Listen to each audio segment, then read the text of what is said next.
ਖਬਰਾਂ ਦੇ ਬੁਲੇਟਿਨ ਦੇ ਸਪਾਂਸਰ ਨੇ ਰੀਅਲਟਰ ਗੁਰਜਿੰਦਰ ਸਿੰਘ ਰੰਧਾਵਾ। ਹਰ ਤਰ੍ਹਾਂ ਦੀ ਪ੍ਰਾਪਰਟੀ ਖਰੀਦਣ ਤੇ ਵੇਚਣ ਲਈ ਤੁਸੀਂ ਕਾਲ ਕਰ ਸਕਦੇ ਹੋ।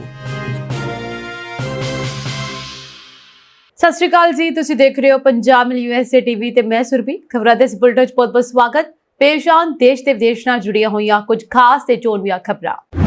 ਭਾਰਤੀ ਵਿਦਿਆਰਥੀਆਂ ਖਿਲਾਫ ਟਰੰਪ ਲੈਣ ਵਾਲੇ ਵੱਡਾ ਐਕਸ਼ਨ।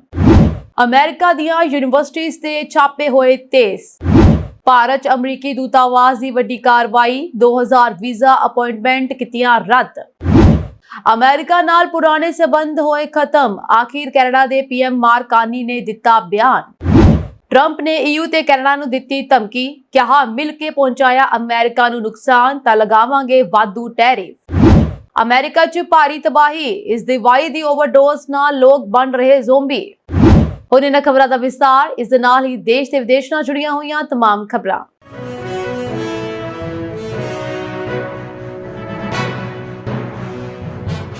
ਅਮਰੀਕੀ ਡੋਨਾਲਡ ਟਰੰਪ ਪ੍ਰਸ਼ਾਸਨ ਨੇ ਹਾਲ ਹੀ ਵਿੱਚ ਇੱਕ ਵੱਡਾ ਕਦਮ ਚੁੱਕਿਆ ਜੋ ਕਿ ਭਾਰਤੀ ਵਿਦਿਆਰਥੀਆਂ ਲਈ ਚਿੰਤਾ ਦਾ ਕਾਰਨ ਬਣ ਸਕਦਾ ਹੈ। ਟਰੰਪ ਸਰਕਾਰ ਨੇ ਉਹਨਾਂ ਵਿਦਿਆਰਥੀਆਂ ਦੇ ਨਾਮ ਅਤੇ ਰਾਸ਼ਟਰੀਅਤਾ ਦੀ ਜਾਣਕਾਰੀ ਮੰਗੀ ਹੈ ਜੋ ਯੂਨੀਵਰਸਿਟੀਆਂ ਵਿੱਚ ਐਂਟੀ ਸੈਮਿਟਿਕ ਯਾਨੀ ਕਿ ਯਹੂਦੀ ਵਿਰੋਧੀ ਉਤਪੀੜਨ ਅਤੇ ਵੱਡੇ ਪੱਧਰ ਤੇ ਕੈਂਪਸ ਪ੍ਰਦਰਸ਼ਨਾਂ ਵਿੱਚ ਸ਼ਾਮਲ ਰਹੇ ਹਨ। ਇਸ ਕਦਮ ਕਾਰਨ ਇਹ ਆਸ਼ੰਕਾ ਜਤਾਈ ਜਾ ਰਹੀ ਹੈ ਕਿ ਇਹਨਾਂ ਵਿਦਿਆਰਥੀਆਂ ਖਾਸ ਕਰਕੇ ਵਿਦੇਸ਼ੀ ਵਿਦਿਆਰਥੀਆਂ ਨੂੰ ਡਿਪੋਰਟ ਕਰਨ ਦਾ ਖਤਰਾ ਵੱਧ ਸਕਦਾ ਹੈ। ਆਖਿਰ ਇਹ ਸਾਰਾ ਮਾਮਲਾ ਹੈ ਕੀ ਹੈ? ਜਿਨ੍ਹਾਂ ਯੂਨੀਵਰਸਿਟੀਆਂ ਤੇ ਇਹ ਦੋਸ਼ ਲੱਗੇ ਹਨ ਕਿ ਉਹਨਾਂ ਨੇ ਯਹੂਦੀ ਵਿਦਿਆਰਥੀਆਂ ਨੂੰ ਲੋੜੀਂਦੀ ਸੁਰੱਖਿਆ ਨਹੀਂ ਦਿੱਤੀ, ਉਹਨਾਂ ਤੇ ਟਰੰਪ ਪ੍ਰਸ਼ਾਸਨ ਨੇ ਸਖਤੀ ਵਰਤਣ ਦੀ ਚੇਤਾਵਨੀ ਦਿੱਤੀ ਹੈ। ਪ੍ਰਸ਼ਾਸਨ ਨੇ ਇਹ ਵੀ ਸੰਕੇਤ ਦਿੱਤੇ ਹਨ ਕਿ ਜਿਨ੍ਹਾਂ ਵਿਦਿਆਰਥੀਆਂ ਦੇ ਉਤਪੀੜਨ ਦੇ ਦੋਸ਼ ਹਨ ਉਹਨਾਂ ਦੇ ਨਾਮ, ਜਾਤੀ ਅਤੇ ਰਾਸ਼ਟਰੀਅਤਾ ਦੀ ਜਾਣਕਾਰੀ ਇਕੱਤਰਿਤ ਕੀਤੀ ਜਾ ਰਹੀ ਹੈ। ਇਹ ਜਾਣਕਾਰੀ ਉਹਨਾਂ ਵਿਦਿਆਰਥੀਆਂ ਦੀ ਇੱਕ ਸੂਚੀ ਤਿਆਰ ਕਰਨ ਲਈ ਮੰਗੀ ਗਈ ਹੈ ਜਿਸ ਨਾਲ ਭਵਿੱਖ ਵਿੱਚ ਉਹਨਾਂ ਨੂੰ ਦੇਸ਼ ਤੋਂ ਕੱਢਣ ਦੀ ਪ੍ਰਕਿਰਿਆ ਆਸਾਨ ਹੋ ਸਕੇ। ਅਮਰੀਕੀ ਯੂਨੀਵਰਸਿਟੀਆਂ ਵਿੱਚ ਸਭ ਤੋਂ ਵੱਡੀ ਗਿਣਤੀ ਵਿੱਚ ਮੌਜੂਦ ਭਾਰਤੀ ਵਿਦਿਆਰਥੀ ਇਸ ਕਦਮ ਨਾਲ ਖਾਸ ਤੌਰ ਤੇ ਪ੍ਰਭਾਵਿਤ ਹੋ ਸਕਦੇ ਹਨ। 2023 ਤੇ 24 ਦੇ ਆંકੜਿਆਂ ਮੁਤਾਬਕ ਅਮਰੀਕਾ ਵਿੱਚ 3,31,602 ਭਾਰਤੀ ਵਿਦਿਆਰਥੀ ਪੜ੍ਹ ਰਹੇ ਹਨ। ਜੇਕਰ ਅਜਿਹੀਆਂ ਨੀਤੀਆਂ ਲਾਗੂ ਹੁੰਦੀਆਂ ਹਨ ਤਾਂ ਭਾਰਤੀ ਵਿਦਿਆਰਥੀਆਂ ਦੀ ਸਥਿਤੀ ਹੋਰ ਗੰਭੀਰ ਹੋ ਸਕਦੀ ਹੈ। ਕੋਲੰਬੀਆ ਯੂਨੀਵਰਸਿਟੀ ਵਿੱਚ ਕੁਝ ਵਿਦਿਆਰਥੀਆਂ ਦੇ ਖਿਲਾਫ ਇਹ ਪ੍ਰਕਿਰਿਆ ਸ਼ੁਰੂ ਹੋਈ ਸੀ ਅਤੇ ਹੁਣ ਇਹ ਹੋਰ ਯੂਨੀਵਰਸਿਟੀਆਂ ਤੱਕ ਫੈਲ ਸਕਦੀ ਹੈ। ਜੇਕਰ ਵਿਦਿਆਰਥੀਆਂ ਦੇ ਨਾਮ ਅਤੇ ਉਹਨਾਂ ਦੀ ਰਾਸ਼ਟਰੀਅਤਾ ਬਾਰੇ ਜਾਣਕਾਰੀ ਇਕੱਤਰ ਕੀਤੀ ਜਾਂਦੀ ਹੈ ਤਾਂ ਵਿਦੇਸ਼ੀ ਵਿਦਿਆਰਥੀਆਂ ਲਈ ਇਹ ਵੱਡੀ ਮੁਸ਼ਕਲ ਬਣ ਸਕਦੀ ਹੈ। ਜੇਕਰ ਟਰੰਪ ਪ੍ਰਸ਼ਾਸਨ ਦੀ ਇਹ ਨੀਤੀ ਪੂਰੀ ਤਰ੍ਹਾਂ ਲਾਗੂ ਹੋ ਜਾਂਦੀ ਹੈ ਤਾਂ ਅਮਰੀਕੀ ਯੂਨੀਵਰਸਿਟੀਆਂ ਵਿੱਚ ਪੜ੍ਹ ਰਹੇ ਭਾਰਤੀ ਵਿਦਿਆਰਥੀਆਂ ਨੂੰ ਨਵੇਂ ਸੰਕਟ ਦਾ ਸਾਹਮਣਾ ਕਰਨਾ ਪੈ ਸਕਦਾ ਹੈ। ਉਹਨਾਂ ਨੇ ਵਿਦਿਆਰਥੀਆਂ ਨੂੰ ਨਿਸ਼ਾਨਾ ਬਣਾਇਆ ਜਾ ਸਕਦਾ ਹੈ, ਉਹਨਾਂ ਵਿਦਿਆਰਥੀਆਂ ਨੂੰ ਜੋ ਕਿਸੇ ਰਾਜਨੀਤਿਕ ਹਲਚਲ ਵਿੱਚ ਸ਼ਾਮਲ ਹੁੰਦੇ ਹਨ ਅਤੇ ਉਹਨਾਂ ਨੂੰ ਬਿਨਾਂ ਕਿਸੇ ਸਿੱਧੇ ਸਬੂਤ ਦੇ ਵੀ ਮੁਸੀਬਤ ਵਿੱਚ ਪਾਇਆ ਜਾ ਸਕਦਾ ਹੈ। ਹਾਲ ਹੀ ਵਿੱਚ ਕੋਲੰਬੀਆ ਯੂਨੀਵਰਸਿਟੀ ਵਿੱਚ ਵਿਦਿਆਰਥੀ ਪ੍ਰਦਰਸ਼ਨ ਦੌਰਾਨ ਕੁਝ ਵਿਦਿਆਰਥੀਆਂ ਨੂੰ ਨਿਸ਼ਾਨਾ ਬਣਾਇਆ ਗਿਆ ਸੀ। ਟਰੰਪ ਪ੍ਰਸ਼ਾਸਨ ਨੇ ਦਾਅਵਾ ਕੀਤਾ ਸੀ ਕਿ ਯੂਨੀਵਰਸਿਟੀ ਨੇ ਯਹੂਦੀ ਵਿਦਿਆਰਥੀਆਂ ਦੀ ਸੁਰੱਖਿਆ ਨੂੰ ਯਕੀਨੀ ਨਹੀਂ ਬਣਾਇਆ। ਇਸ ਤੋਂ ਬਾਅਦ ਯੂਨੀਵਰਸਿਟੀ ਨੂੰ $400 ਮਿਲੀਅਨ ਦਾ ਫੰਡ ਰੋਕਣ ਦੀ ਧਮਕੀ ਦਿੱਤੀ ਗਈ ਅਤੇ ਪ੍ਰਸ਼ਾਸਨ ਨੂੰ ਕਈ ਸੁਧਾਰ ਕਦਮ ਚੁੱਕਣ ਲਈ ਕਿਹਾ ਗਿਆ, ਯਾਨੀ ਕਿ ਕਈ ਸੁਧਾਰ ਵਾਲੇ ਕਦਮ ਚੁੱਕਣ ਦੀ ਆਦੇਸ਼ ਦਿੱਤੇ ਗਏ ਹਨ। ਕੋਲੰਬੀਆ ਯੂਨੀਵਰਸਿਟੀ ਨੇ ਇਸ ਦੇ ਜਵਾਬ ਵਿੱਚ ਆਪਣੀਆਂ ਨੀਤੀਆਂ 'ਚ ਤਬਦੀਲੀਆਂ ਕੀਤੀਆਂ ਹਨ ਅਤੇ ਵਿਦਿਆਰਥੀਆਂ ਦੀ ਪਹਿਚਾਣ ਕਰਨ ਦਾ ਹੁਕਮ ਜਾਰੀ ਕੀਤਾ ਹੈ।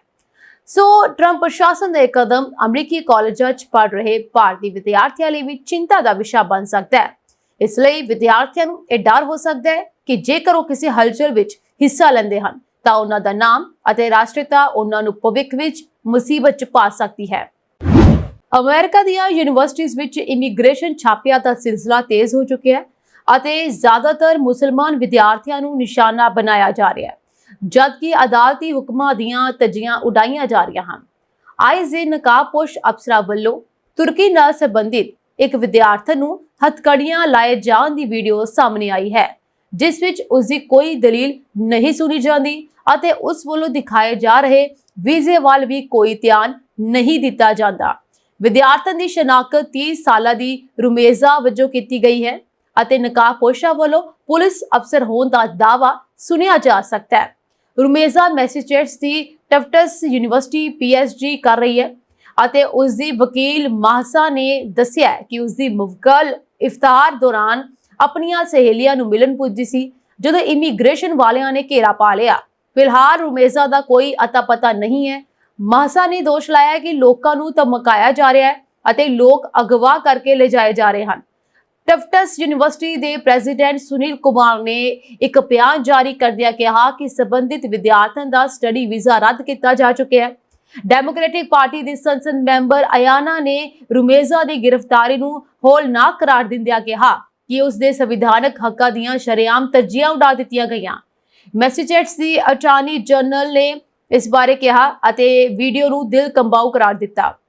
ਉਧਰ ਮਾਮਲਾ ਅਦਾਲਤ ਵਿੱਚ ਪੁੱਜਾ ਤਾਂ ਜ਼ਿਲ੍ਹਾ ਜੱਜ ਨੇ ਰੁਮੇਜ਼ਾ ਨੂੰ ਡਿਪੋਰਟ ਕਰਨ ਤੇ ਰੋਕ ਲਾਉਂਦਿਆਂ ਟਰੰਪ ਸਰਕਾਰ ਤੋਂ ਜਵਾਬ ਤਲਬੀ ਕੀਤੀ ਗਈ ਹੈ। ਜੱਜ ਨੇ ਆਪਣੇ ਹੁਕਮਾਂ ਦੇ ਵਿੱਚ ਕਿਹਾ ਕਿ ਰੁਮੇਜ਼ਾ ਨੂੰ ਮੈਸੇਚਿਉਸੇਟਸ ਤੋਂ ਬਾਹਰ ਲਿਜਾਣ ਲਈ 48 ਘੰਟੇ ਪਹਿਲਾਂ ਨੋਟਿਸ ਦੇਣਾ ਹੋਵੇਗਾ, ਪਰ ਅਦਾਲਤੀ ਹੁਕਮਾਂ ਦੀ ਪਰਵਾਹ ਨਾ ਕਰਦਿਆਂ ਇਮੀਗ੍ਰੇਸ਼ਨ ਅਤੇ ਕਸਟਮਸ ਇਨਫੋਰਸਮੈਂਟ ਵਾਲੇ ਰੁਮੇਜ਼ਾ ਨੂੰ ਲੁਈਜ਼ੀਆਨਾ ਲੈ ਗਏ। ਡਿਪਾਰਟਮੈਂਟ ਆਫ ਹੋਮਲੈਂਡ ਸਿਕਿਉਰਿਟੀ ਦੇ ਇੱਕ ਬੁਲਾਰੇ ਵੱਲੋਂ ਰੁਮੇਜ਼ਾ ਦਾ ਵੀਜ਼ਾ ਰੱਦ ਕਰਦਿਆਂ ਹਿਰਾਸਤ ਵਿੱਚ ਰੱਖੇ ਜਾਣ ਦੀ ਤਸਦੀਕ ਕੀਤੀ ਗਈ ਹੈ। ਦੱਸਿਆ ਜਾ ਰਿਹਾ ਹੈ ਕਿ ਰੁਮੇਜ਼ਾ ਸਣੇ 4 ਵਿਦਿਆਰਥੀਆਂ ਵੱਲੋਂ ਸਾਂਝੇ ਤੌਰ ਤੇ ਲਿਖਿਆ ਇੱਕ ਲੇਖ ਮਸਲੇ ਦੀ ਜੜ ਹੈ, ਜਿਸ ਵਿੱਚ ਯੂਨੀਵਰਸਿਟੀ ਨੂੰ ਫਲਸਤੀਨੀਆਂ ਦਾ ਮੁੱਦਾ ਸੁਲਝਾਉਣ ਵਿੱਚ ਅਸਫਲ ਰਹਿਣ ਦਾ ਕਸੂਰਵਾਰ ਠਹਿਰਾਇਆ ਗਿਆ ਹੈ। ਇਸੇ ਦੌਰਾਨ ਸੈਂਕੜਿਆਂ ਦੀ ਗਿਣਤੀ ਵਿੱਚ ਲੋਕ ਬੁੱਧਵਾਰ ਸ਼ਾਮ ਸਮਰਵਿਲ ਵਿਖੇ ਇਕੱਤਰ ਹੋ ਗਏ ਅਤੇ ਰੁਮੇਜ਼ਾ ਦੀ ਰਿਹਾਈ ਦੀ ਮੰਗ ਕਰਨ ਲੱਗੇ। ਮੁਜ਼ਾਹਰਕਾਰੀਆਂ ਨੇ ਦੋਸ਼ ਲਾਇਆ ਕਿ ਅਮਰੀਕਾ ਦੀਆਂ ਦੋਵੇਂ ਪ੍ਰਮੁੱਖ ਪਾਰਟੀਆਂ ਪ੍ਰਵਾਸੀਆਂ ਦੇ ਹੱਕਾਂ ਦੀ ਰਾਖੀ ਕਰਨ ਵਿੱਚ ਅਸਫਲ ਰਹੀਆਂ ਅਤੇ ਫਲਸਤੀਨੀਆਂ ਨੂੰ ਵੀ ਦਬਾਇਆ ਜਾ ਰਿਹਾ ਹੈ। ਸਮਰਵਿਲ ਵਿਖੇ ਆਪਣੇ ਕਾਰੋਬਾਰ ਕਰ ਰਿਹਾ ਇੱਕ ਸ਼ਖਸ ਆਪਣੀ ਪਤਨੀ ਅਤੇ 3 ਸਾਲ ਦੇ ਬੇਟੇ ਨਾਲ ਰੋਸ ਵਿਖਾਵੇ ਵਿੱਚ ਸ਼ਾਮਲ ਹੋਇਆ। ਉਸਨੇ ਕਿਹਾ ਕਿ ਗ੍ਰੀਨ ਕਾਰਡ ਹੋਲਡਰਸ ਜਾਂ ਸਟੱਡੀ ਵੀਜ਼ਾ ਤੇ ਆਏ ਲੋਕ ਅਚਨਚੇਤ ਗਾਇਬ ਹੋ ਰਹੇ ਹਨ ਜਾਂ ਉਹਨਾਂ ਨੂੰ ਅਗਵਾ ਕਰਕੇ ਲਿਜਾਇਆ ਜਾ ਰਿਹਾ ਹੈ। ਇੱਥੇ ਦੱਸਣਾ ਬਣਦਾ ਹੈ ਕਿ ਟਫਟਸ ਯੂਨੀਵਰਸਿਟੀ ਵਿੱਚ ਆਉਣ ਤੋਂ ਪਹਿਲਾਂ ਰੁਮੇਜ਼ਾ ਕੁਝ ਵਰੇ ਨਿਊਯਾਰਕ ਦੀ ਕੋਲੰਬੀਆ ਯੂਨੀਵਰਸਿਟੀ ਵਿੱਚ ਵੀ ਪੜ੍ਹਾਈ ਕਰ ਚੁੱਕੀ ਹੈ ਅਤੇ ਹੁਣ ਇਹ ਸਭ ਉਸ ਨੂੰ ਭੁਗਤਣਾ ਪੈ ਰਿਹਾ ਹੈ। ਭਾਰਤ ਵਿੱਚ ਅਮਰੀਕੀ ਦੂਤਾਵਾਸ ਨੇ ਕਿਹਾ ਕਿ ਉਸਨੇ ਬੋਟ ਖਾਤਿਆਂ ਦੀ ਵਰਤੋਂ ਕਰਕੇ ਧੋਖਾਧੜੀ ਨਾਲ ਬੁੱਕ ਕੀਤੀਆਂ ਗਈਆਂ ਲਗਭਗ 2000 ਵੀਜ਼ਾ ਮੁਲਾਕਾਤਾਂ ਨੂੰ ਰੱਦ ਕਰ ਦਿੱਤਾ ਹੈ। ਜ਼ੀਰੋ ਟੋਲਰੈਂਸ ਨੀਤੀ ਦਾ ਹਵਾਲਾ ਦਿੰਦੇ ਹੋਏ ਦੂਤਾਵਾਸ ਨੇ ਕਿਹਾ ਕਿ ਉਸਨੇ ਸ਼ੈਡਿਊਲਿੰਗ ਸਿਸਟਮ ਦੀ ਦੁਰਵਰਤੋਂ ਵਿੱਚ ਸ਼ਾਮਲ ਬੁਰੇ ਕਾਰਕੁਨਾਂ ਦੀ ਪਛਾਣ ਕੀਤੀ ਹੈ ਅਤੇ ਬਾਅਦ ਵਿੱਚ ਉਹਨਾਂ ਦੇ ਖਾਤਿਆਂ ਨੂੰ ਮੁਅੱਤਲ ਕਰ ਦਿੱਤਾ ਹੈ। ਕੌਂਸਲਰ ਟੀਮ ਇੰਡੀਆ ਬੋਟਾਂ ਦੁਆਰਾ ਕੀਤੀਆਂ ਗਈਆਂ ਲਗਭਗ 2000 ਵੀਜ਼ਾ ਮੁਲਾਕਾਤਾਂ ਨੂੰ ਰੱਦ ਕਰ ਰਹੀ ਹੈ। ਮੀਡੀਆ ਸ਼ੈਡਿਊਲਿੰਗ ਨੀਤੀਆਂ ਦੀ ਉਲੰਘਣਾ ਕਰਨ ਵਾਲੇ ਏਜੰਟਾਂ ਅਤੇ ਫਿਕਸਰਾਂ ਲਈ ਸਾਡੀ ਜ਼ੀਰੋ ਸਹਿਣਸ਼ੀਲਤਾ ਹੈ। ਤੁਰੰਤ ਪ੍ਰਭਾਵਸ਼ਾਲੀ ਢੰਗ ਨਾਲ ਉਹਨਾਂ ਨੇ ਕਿਹਾ ਕਿ ਅਸੀਂ ਇਹਨਾਂ ਮੁਲਾਕਾਤਾਂ ਨੂੰ ਰੱਦ ਕਰ ਰਹੇ ਹਾਂ ਅਤੇ ਸੰਬੰਧਿਤ ਖਾਤਿਆਂ ਦੇ ਸ਼ੈਡਿਊਲਿੰਗ ਵਿਸ਼ੇਸ਼ ਅਧਿਕਾਰਾਂ ਨੂੰ ਮੁਅੱਤਲ ਕਰ ਰਿਹਾ ਹਾਂ। ਦੂਤਾਵਾਸ ਨੇ ਐਕਸ ਦੇ ਇੱਕ ਪੋਸਟ ਵਿੱਚ ਕਿਹਾ ਇਹ ਕਦਮ ਵੀਜ਼ਾ ਅਰਜ਼ੀ ਪ੍ਰਕਿਰਿਆ ਵਿੱਚ ਧੋਖਾਧੜੀ ਨਾਲ ਨਜਿੱਠਣ ਲਈ ਇੱਕ ਵਿਆਪਕ ਪਹਿਲਕਦਮੀ ਦਾ ਹਿੱਸਾ ਹੈ। ਦੂਤਾਵਾਸ ਨੇ ਅਜਿਹੇ ਅਭਿਆਸਾਂ ਵਿਰੁੱਧ ਆਪਣੇ ਰੁਖ ਨੂੰ ਦੁਹਰਾਉਂਦਿਆਂ ਹੋਏ ਕਿਹਾ ਕਿ ਅਸੀਂ ਆਪਣੀਆਂ ਧੋਖਾਧੜੀ ਵਿਰੁੱਧ ਕੋਸ਼ਿਸ਼ਾਂ ਜਾਰੀ ਰੱਖਾਂਗੇ। ਧੋਖਾਧੜੀ ਲਈ ਸਾਡੇ ਕੋਲ ਜ਼ੀਰੋ ਸਹਿਣਸ਼ੀਲਤਾ ਹੈ। ਇਹ ਨੋਟਿਸ ਅਮਰੀਕੀ ਦੂਤਾਵਾਸ ਵੱਲੋਂ ਦਿੱਲੀ ਪੁਲਿਸ ਕੋਲ ਦਰਜ ਕਰਵਾਈ ਗਈ ਇੱਕ ਰਸਮੀ ਸ਼ਿਕਾਇਤ ਤੋਂ ਬਾਅਦ ਆਇਆ ਹੈ, ਜਿਸ ਵਿੱਚ ਮਈ ਅਤੇ ਅਗਸਤ 2024 ਦੇ ਵਿਚਕਾਰ ਅਮਰੀਕੀ ਵੀਜ਼ਾ ਪ੍ਰਾਪਤ ਕਰਨ ਲਈ ਕਥਿਤ ਤੌਰ ਤੇ ਧੋਖਾਧੜੀ ਵਾਲੇ ਦਸਤਾਵੇਜ਼ ਜਮ੍ਹਾਂ ਕਰਾਉਣ ਵਾਲੇ ਵਿਅਕਤੀਆਂ ਤੇ ਤੁਰੰਤ ਕਾਰਵਾਈ ਦੀ ਮੰਗ ਕੀਤੀ ਗਈ ਹੈ। ਕੈਨੇਡਾ ਅਤੇ ਅਮਰੀਕਾ ਦਰਜਨੀਆਂ ਸਾਲਾਂ ਤੋਂ ਮਜ਼ਬੂਤ ਸਬੰਧਾਂ ਦੀ ਮਿਸਾਲ ਰਹੇ ਹਨ। ਵਪਾਰਕ ਸਮਝੌਤਿਆਂ, ਸੈਨਿਕ ਸਹਿਯੋਗ ਅਤੇ ਆਰਥਿਕ ਤਾਲਮੇਲ ਨੇ ਦੋਵਾਂ ਦੇਸ਼ਾਂ ਨੂੰ ਇੱਕ ਦੂਜੇ ਦਾ ਪੱਕਾ ਸਾਥੀ ਬਣਾਇਆ ਹੈ। ਪਰ ਹੁਣ ਕੈਨੇਡਾ ਦੇ ਪ੍ਰਧਾਨ ਮੰਤਰੀ ਮਾਰਕ ਕਾਰਨੀ ਦੇ ਤਾਜ਼ਾ ਬਿਆਨ ਨੇ ਇਹ ਪੁਰਾਣੇ ਰਿਸ਼ਤਿਆਂ ਤੇ ਵੱਡਾ ਪ੍ਰਸ਼ਨ ਚਿੰਨ੍ਹ ਲਗਾ ਦਿੱਤਾ ਹੈ। ਉਹਨਾਂ ਨੇ ਕਿਹਾ ਹੁਣ ਉਹ ਪੁਰਾਣਾ ਰਿਸ਼ਤਾ ਖਤਮ ਹੋ ਚੁੱਕਿਆ ਹੈ। ਅਸਲ ਵਿੱਚ ਇਹ ਬਿਆਨ ਅਮਰੀਕੀ ਰਾਸ਼ਟਰਪਤੀ ਡੋਨਾਲਡ ਟਰੰਪ ਵੱਲੋਂ ਅਮਰੀਕਾ ਵਿੱਚ ਆਯਾਤ ਕੀਤੇ ਜਾ ਰਹੇ ਵਾਹਨਾਂ ਤੇ 25% ਟੈਰਿਫ ਲਗਾਉਣ ਦੀ ਘੋਸ਼ਣਾ ਤੋਂ ਬਾਅਦ ਆਇਆ ਹੈ। ਇਹ ਫੈਸਲਾ ਕੈਨੇਡਾ ਦੇ ਆਟੋ ਉਦਯੋਗ ਲਈ ਬਹੁਤ ਨੁਕਸਾਨਦਾਇਕ ਹੋ ਸਕਦਾ ਹੈ, ਕਿਉਂਕਿ ਇਸ ਉਦਯੋਗ ਦੇ ਨਾਲ ਲਗਭਗ 5 ਲੱਖ ਲੋਕ ਜੁੜੇ ਹੋਏ ਹਨ। ਟਰੰਪ ਦੇ ਇਸ ਕਦਮ ਨੂੰ ਅਨਿਆਇਪੂਰਨ ਕਰਾਰ ਦਿੰਦਿਆਂ ਕਾਰਨੀ ਨੇ ਕਿਹਾ ਕਿ ਇਹ ਦੋਵਾਂ ਦੇਸ਼ਾਂ ਵਿਚਾਲੇ ਹੋਏ ਮੌਜੂਦਾ ਵਪਾਰਕ ਸਮਝੌਤਿਆਂ ਦੀ ਉਲੰਘਣਾ ਹੈ। ਕਾਰਨੀ ਨੇ ਇਹ ਵੀ ਚੇਤਾਵਨੀ ਦਿੱਤੀ ਹੈ ਕਿ ਇਹ ਬਦਲਾਅ ਸਿਰਫ ਵਪਾਰਕ ਸਮਝੌਤਿਆਂ ਤੱਕ ਸੀਮਿਤ ਨਹੀਂ ਰਹੇਗਾ। ਉਹਨਾਂ ਨੇ ਕਿਹਾ ਹੁਣ ਰਿਸ਼ਤਿਆਂ ਵਿੱਚ ਵਾਪਸੀ ਦੀ ਕੋਈ ਸੰਭਾਵਨਾ ਨਹੀਂ ਹੈ। ਉਹਨਾਂ ਦੇ ਇਸ ਬਿਆਨ ਤੋਂ ਇਹ ਸਪਸ਼ਟ ਹੁੰਦਾ ਹੈ ਕਿ ਟਰੰਪ ਦੇ ਫੈਸਲੇ ਤੋਂ ਬਾਅਦ ਕੈਨੇਡਾ ਅਤੇ ਅਮਰੀਕਾ ਦੇ ਵਿਚਕਾਰ ਜੋ ਵਿਸ਼ਵਾਸ ਅਤੇ ਸਹਿਯੋਗ ਸੀ ਉਹ ਹੁਣ ਖਤਮ ਹੋ ਗਿਆ ਹੈ। ਕਾਰਨੀ ਦਾ ਕਹਿਣਾ ਹੈ ਕਿ ਅਮਰੀਕਾ ਵੱਲੋਂ ਲਗਾਏ ਨਵੇਂ ਟੈਰਿਫ ਸਿਰਫ ਇੱਕ ਵਪਾਰਕ ਮੁੱਦਾ ਨਹੀਂ ਬਲਕਿ ਦੋਵਾਂ ਦੇਸ਼ਾਂ ਦੇ ਡੂੰਘੇ ਸੰਬੰਧਾਂ ਤੇ ਇੱਕ ਸਿੱਧਾ ਹਮਲਾ ਹੈ। ਹਾਲਾਂਕਿ ਕਾਰਨੀ ਨੇ ਸਾਫ਼ ਕੀਤਾ ਹੈ ਕਿ ਕੈਨੇਡਾ ਇਹ ਟੈਰਿਫਸ ਦਾ ਮੁਕਾਬਲਾ ਕਰੇਗਾ। ਉਹਨਾਂ ਨੇ ਕਿਹਾ, ਅਸੀਂ ਇਨ੍ਹਾਂ ਟੈਰਿਫਸ ਨਾਲ ਨਜਿੱਠਣ ਲਈ ਪ੍ਰਭਾਵਸ਼ਾਲੀ ਵਪਾਰਕ ਉਪਾਅ ਅਪਣਾਵਾਂਗੇ ਜਿਨ੍ਹਾਂ ਦਾ ਪ੍ਰਭਾਵ ਅਮਰੀਕਾ ਤੇ ਵੱਧ ਅਤੇ ਕੈਨੇਡਾ ਤੇ ਘੱਟ ਹੋਵੇਗਾ। ਇਸ ਦਾ ਅਰਥ ਇਹ ਹੈ ਕਿ ਕੈਨੇਡਾ ਆਪਣੀ ਪੂਰੀ ਤਾਕਤ ਨਾਲ ਅਮਰੀਕਾ ਦੇ ਇਸ ਕਦਮ ਦਾ ਵਿਰੋਧ ਕਰੇਗਾ। ਕਾਰਨੀ ਨੇ ਇਹ ਵੀ ਕਿਹਾ ਕਿ ਉਹਨਾਂ ਦੀ ਰਣਨੀਤੀ ਸੁਰੱਖਿਆ, ਵਪਾਰ ਅਤੇ ਅਰਥ ਵਿਵਸਥਾ ਦੇ ਨਾਲ ਜੁੜੇ ਮਾਮਲਿਆਂ 'ਚ ਹੋਰ ਵੀ ਮਜ਼ਬੂਤੀ ਨਾਲ ਕੰਮ ਕਰੇਗੀ। ਕਾਰਨੀ ਨੇ ਇਹ ਵੀ ਦੱਸਿਆ ਕਿ ਉਹਨਾਂ ਨੇ ਵਾਈਟ ਹਾਊਸ ਨਾਲ ਟਰੰਪ ਨਾਲ ਗੱਲਬਾਤ ਕਰਨ ਲਈ ਸੰਪਰਕ ਕੀਤਾ ਹੈ, ਪਰ ਕਿਸੇ ਵੀ ਵਪਾਰਕ ਗੱਲਬਾਤ ਤੋਂ ਪਹਿਲਾਂ ਉਹ ਇਹ ਯਕੀਨੀ ਬਣਾਉਣਾ ਚਾਹੁੰਦੇ ਹਨ ਕਿ ਟਰੰਪ ਕੈਨੇਡਾ ਪ੍ਰਤੀ ਸਨਮਾਨ ਦਿਖਾਉਣ। ਉਹਨਾਂ ਦਾ ਇਹ ਸੰਦੇਸ਼ ਸਾਫ਼ ਸੀ ਕਿ ਕੈਨੇਡਾ ਦੀ ਪ੍ਰਭੂਸੱਤਾ ਤੇ ਕੋਈ ਸਮਝੌਤਾ ਨਹੀਂ ਹੋਵੇਗਾ। ਕੈਨੇਡਾ ਦੇ ਲਈ ਇਹ ਇੱਕ ਵੱਡਾ ਕਦਮ ਹੋ ਸਕਦਾ ਹੈ ਕਿਉਂਕਿ ਅਮਰੀਕਾ ਨਾਲ ਪੁਰਾਣੇ ਸਬੰਧਾਂ ਨੂੰ ਹੁਣ ਨਵੀਂ ਦਿਸ਼ਾ ਵਿੱਚ ਲੈ ਜਾਣ ਦਾ ਇਰਾਦਾ ਹੈ। ਹਾਲਾਂਕਿ ਇਹ ਵੇਖਣਾ ਬਾਕੀ ਰਹੇਗਾ ਕਿ ਕੀ ਟਰੰਪ ਸਰਕਾਰ ਇਸ ਬਦਲਾਅ ਨੂੰ ਸਮਝੇਗੀ ਅਤੇ ਕੀ ਭਵਿੱਖ ਵਿੱਚ ਦੋਵਾਂ ਦੇਸ਼ਾਂ 'ਚ ਇੱਕ ਨਵੇਂ ਤਰੀਕੇ ਦੀ ਭਾਈਚਾਰਕ ਸਾਂਝ ਸ਼ੁਰੂ ਹੋਵੇਗੀ। ਇੱਥੇ ਮੁੜ ਕਿ ਇਹ ਗੱਲ ਵੱਡੀ ਹੈ ਕਿ ਇਹ ਬਦਲਾਅ ਦੋਵਾਂ ਦੇਸ਼ਾਂ ਲਈ ਕੋਈ ਲੰਬੇ ਸਮੇਂ ਦੀ ਨੁਕਸਾਨਦਾਇਕ ਪਰਿਸਥਿਤੀ ਬਣਾਵੇਗਾ ਜਾਂ ਫਿਰ ਇਹ ਇੱਕ ਨਵੇਂ ਅਧਿਆਇ ਦੀ ਸ਼ੁਰੂਆਤ ਕਰੇਗਾ। ਆਉਣ ਵਾਲੇ ਦਿਨਾਂ 'ਚ ਇਹ ਹਾਲਾਤ ਹੋਰ ਸਪਸ਼ਟ ਹੋਣਗੇ, ਪਰ ਫਿਲਹਾਲ ਇਹ ਪੱਕਾ ਹੈ ਕਿ ਪੁਰਾਣੇ ਸਬੰਧ ਹੁਣ ਇਤਿਹਾਸ ਬਣ ਗਏ ਹਨ। ਅਮਰੀਕੀ ਰਾਸ਼ਟਰਪਤੀ ਡੋਨਾਲਡ ਟਰੰਪ ਨੇ ਚੇਤਾਵਨੀ ਦਿੱਤੀ ਹੈ ਕਿ ਜੇਕਰ ਯੂਰਪੀ ਸੰਘ ਯਾਨੀ EU ਅਤੇ ਕੈਨੇਡਾ ਸਾਂਝੇ ਤੌਰ ਤੇ ਅਮਰੀਕਾ ਨੂੰ ਆਰਥਿਕ ਨੁਕਸਾਨ ਪਹੁੰਚਾਉਣ ਦੀ ਕੋਸ਼ਿਸ਼ ਕਰਦੇ ਹਨ ਤਾਂ ਉਹਨਾਂ ਤੇ ਮੌਜੂਦਾ ਟੈਕਸਾਂ ਤੋਂ ਕਿਤੇ ਜ਼ਿਆਦਾ ਭਾਰੀ ਟੈਰਿਫ ਲਗਾਏ ਜਾ ਸਕਦੇ ਹਨ। ਟਰੰਪ ਨੇ ਇਹ ਬਿਆਨ ਆਪਣੇ social media platform truth social ਤੇ ਦਿੱਤਾ, ਜਿਸ 'ਚ ਉਹਨਾਂ ਨੇ ਸਪਸ਼ਟ ਕੀਤਾ ਕਿ ਉਹ ਅਮਰੀਕਾ ਦੇ ਸਰਵੋਤਮ ਹਿੱਤਾਂ ਦੀ ਰੱਖਿਆ ਲਈ ਹਰ ਕਦਮ ਚੁੱਕਣਗੇ। ਟਰੰਪ ਨੇ ਕਿਹਾ, ਜੇਕਰ ਯੂਰਪੀ ਸੰਘ ਅਤੇ ਕੈਨੇਡਾ ਸੰਯੁਕਤ ਰਾਜ ਨੂੰ ਨੁਕਸਾਨ ਪਹੁੰਚਾਉਣ ਲਈ ਮਿਲ ਕੇ ਕੰਮ ਕਰਦੇ ਹਨ ਤਾਂ ਅਸੀਂ ਉਹਨਾਂ ਤੇ ਮੌਜੂਦਾ ਸਹਿਮਤੀ ਨਾਲੋਂ ਵੀ ਭਾਰੀ ਟੈਰਿਫ ਲਗਾਵਾਂਗੇ। ਇਹ ਅਮਰੀਕਾ ਦੇ ਵਪਾਰਕ ਭਾਈਵਾਲਾਂ ਨਾਲ ਸਾਡੇ ਸਬੰਧਾਂ ਦੀ ਰੱਖਿਆ ਲਈ ਜ਼ਰੂਰੀ ਕਦਮ ਹੈ। ਟਰੰਪ ਪ੍ਰਸ਼ਾਸਨ ਨੇ ਆਯਾਤ ਵਾਹਨਾਂ ਤੇ 25% ਟੈਰਿਫ ਦੀ ਘੋਸ਼ਣਾ ਕੀਤੀ ਸੀ ਬੁੱਧਵਾਰ ਨੂੰ, ਜਿਸ ਨਾਲ ਗਲੋਬਲ ਵਪਾਰ ਵਿਘਨ ਅਤੇ ਅਮਰੀਕਾ ਦੇ ਪ੍ਰਮੁੱਖ ਸਹਿਯੋਗੀਆਂ ਤੋਂ ਵਿਰੋਧ ਪ੍ਰਦਰਸ਼ਨ ਹੋਏ। ਇਹ ਕਦਮ ਅਮਰੀਕਾ ਦੇ ਵਪਾਰ ਘਾਟੇ ਨੂੰ ਘਟਾਉਣ ਲਈ ਟਰੰਪ ਦੁਆਰਾ ਇੱਕ ਹੋਰ ਕੋਸ਼ਿਸ਼ ਜਾਪਦਾ ਹੈ, ਪਰ ਇਸ ਦੇ ਨਤੀਜੇ ਵਜੋਂ ਵਪਾਰ ਯੁੱਧ ਅਤੇ ਵਪਾਰਕ ਤਣਾਅ ਵਿੱਚ ਵਾਧਾ ਹੋ ਸਕਦਾ ਹੈ। ਯੂਰੋਪੀਅਨ ਕਮਿਸ਼ਨ ਦੇ ਪ੍ਰਧਾਨ ਨੇ ਇਸ ਬਾਰੇ ਕਿਹਾ ਅਤੇ ਇਸ ਫੈਸਲੇ ਦੀ ਆਲੋਚਨਾ ਕੀਤੀ। ਇਸ ਨੂੰ ਕਾਰੋਬਾਰ ਲਈ ਨਕਾਰਾਤਮਕ ਅਤੇ ਖਪਤਕਾਰਾਂ ਲਈ ਹੋਰ ਵੀ ਨੁਕਸਾਨਦੇਹ ਕਿਹਾ। ਉਹਨਾਂ ਨੇ ਕਿਹਾ, ਇਹ ਕਦਮ ਵਿਸ਼ਵ ਵਪਾਰ ਦੇ ਨਿਯਮਾਂ ਅਤੇ ਵਿਵਸਥਾ ਨੂੰ ਕਮਜ਼ੋਰ ਕਰ ਸਕਦਾ ਹੈ। ਕੈਨੇਡੀਅਨ ਪ੍ਰਧਾਨ ਮੰਤਰੀ ਮਾਰਕ ਕਾਰਨੀ ਨੇ ਵੀ ਟਰੰਪ ਦੇ ਫੈਸਲੇ ਦੀ ਸਖਤ ਨਿੰਦਾ ਕਰਦੇ ਹੋਏ ਇਸ ਨੂੰ ਕੈਨੇਡੀਅਨ ਕਾਮਿਆਂ ਤੇ ਸਿੱਧਾ ਹਮਲਾ ਕਰਾਰ ਦਿੱਤਾ ਹੈ। ਉਹਨਾਂ ਨੇ ਸਪਸ਼ਟ ਕੀਤਾ ਹੈ, ਕੈਨੇਡਾ ਅਜਿਹੇ ਟੈਰਿਫਾਂ ਵਿਰੁੱਧ ਜਵਾਬੀ ਕਦਮ ਚੁੱਕਣ ਬਾਰੇ ਵਿਚਾਰ ਕਰ ਰਿਹਾ ਹੈ ਅਤੇ ਉਹ ਇਸ ਸੰਬੰਧੀ ਗੰਭੀਰਤਾ ਨਾਲ ਰਣਨੀਤੀ ਬਣਾ ਰਿਹਾ ਹੈ। ਇਹ ਨਵੇਂ ਟੈਰਿਫ 3 ਅਪ੍ਰੈਲ ਤੋਂ ਲਾਗੂ ਹੋਣਗੇ ਅਤੇ ਟਰੰਪ ਨੇ ਆਪਣੀ ਯੋਜਨਾ ਦਾ ਵੀ ਖੁਲਾਸਾ ਕੀਤਾ ਹੈ ਕਿ ਉਹ ਖਾਸ ਤੌਰ ਤੇ ਅਮਰੀਕਾ ਦੇ ਵਪਾਰ ਘਾਟੇ ਲਈ ਜ਼ਿੰਮੇਵਾਰ ਦੇਸ਼ਾਂ ਤੇ ਜਵਾਬੀ ਟੈਰਿਫ ਲਗਾਉਣ ਦਾ ਇਰਾਦਾ ਰੱਖਦਾ ਹੈ। ਨਵੇਂ ਟੈਰਿਫ ਸਟੀਲ ਅਤੇ ਐਲੂਮੀਨੀਅਮ ਤੋਂ ਇਲਾਵਾ ਹਨ, ਜੋ ਪਹਿਲਾਂ ਹੀ ਟੈਰਿਫ ਦੇ ਨਾਲ ਮਾਰਿਆ ਜਾ ਚੁੱਕਿਆ ਹੈ ਅਤੇ ਚੀਨ, ਕੈਨੇਡਾ ਅਤੇ ਮੈਕਸੀਕੋ ਵਰਗੇ ਅਮਰੀਕਾ ਦੇ ਭਾਈਵਾਲ ਦੇਸ਼ਾਂ ਤੋਂ ਆਉਣ ਵਾਲੀਆਂ ਵਸਤਾਂ ਤੇ ਲਾਗੂ ਹੋਵੇਗਾ। ਇਨੀ ਦਿਨੀ ਜ਼ਾਈਲਾਜ਼ਿਨ ਜਾਂ ਟ੍ਰੈਂਕ ਨਾਮਕ ਇੱਕ ਨਵੀਂ ਦਵਾਈ ਅਮਰੀਕਾ ਦੇ ਕਈ ਸ਼ਹਿਰਾਂ 'ਚ ਭਾਰੀ ਤਬਾਹੀ ਮਚਾ ਰਹੀ ਹੈ।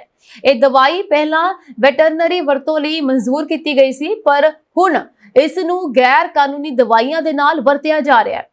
ਜ਼ਾਈਲਾਜ਼ਿਨ ਜੋ ਇੱਕ ਗੈਰ ਓਪੀਓਡ ਹੈ, ਮਨੁੱਖਾਂ ਲਈ ਬਹੁਤ ਖਤਰਨਾਕ ਸਾਬਿਤ ਹੋ ਰਿਹਾ ਹੈ।